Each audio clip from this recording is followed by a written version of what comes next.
The Green Knight is the newest film from A24 and was one of my most anticipated movies of the year, but does it live up to the hype? Let's find out.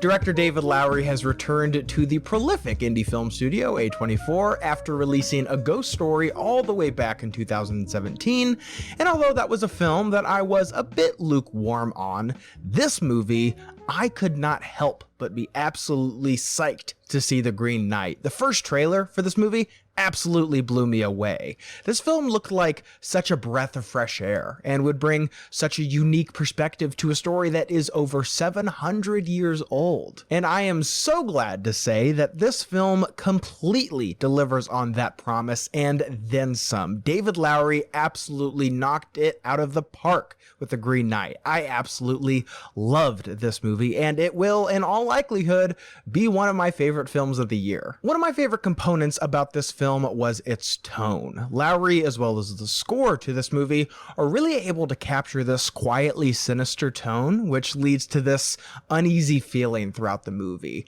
Now, despite the fact that this film is listed as a fantasy adventure film, I think it would actually surprise a lot of people to discover that this film actually really does have a lot in common with what you would expect to see in a horror film, which really does bring this unique kind of flavor to this movie. And despite the fact that this film takes place in medieval England, this movie has this really wonderful anachronism to it, which gives this film almost this kind of evergreen quality.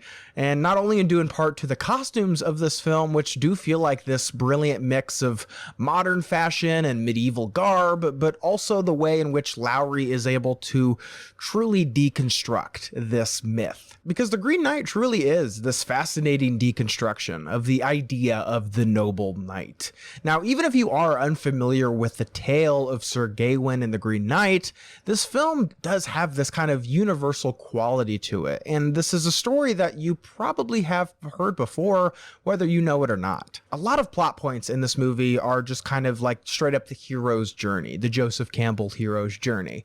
And what makes this movie so compelling to me is how Lowery is able to take that idea and take that tale we are all so familiar with, again, whether you know it or not, and he is able to take that idea and deconstruct it in a way and examine it in a way that is so fresh and modern.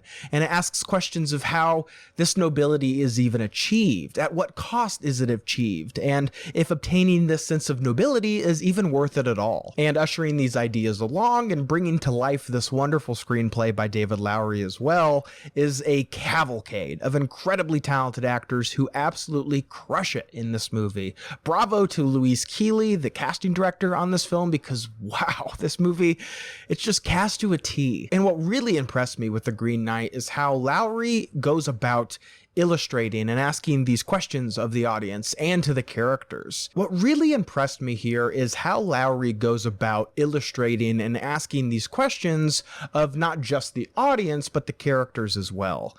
And he does so by providing such rich and powerful imagery. And this film, in doing that, really kind of embodies this idea of showing and not telling.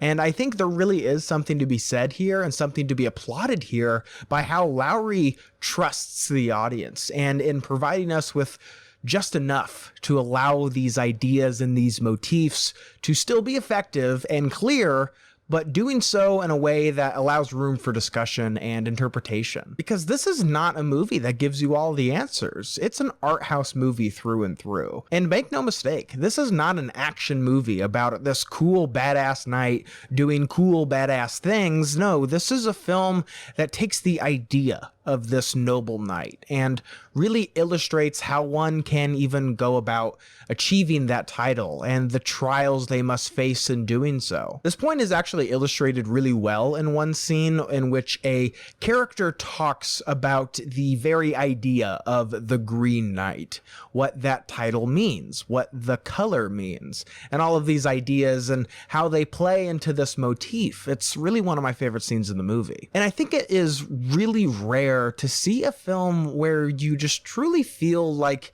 you got such a clear, synthesized version of a director's vision. In watching The Green Knight, I truly felt that such a steady hand was making this movie, where everything I was seeing was being done so with such attention and care, but also style as well. Not only is The Green Knight a beautiful movie, but it's also really fresh and stylish.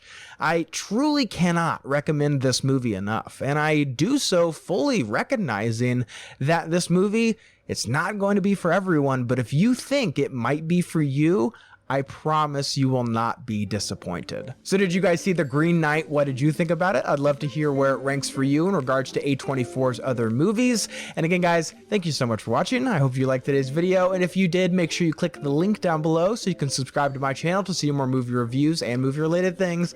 Again, guys, thank you so much for watching. See you next time.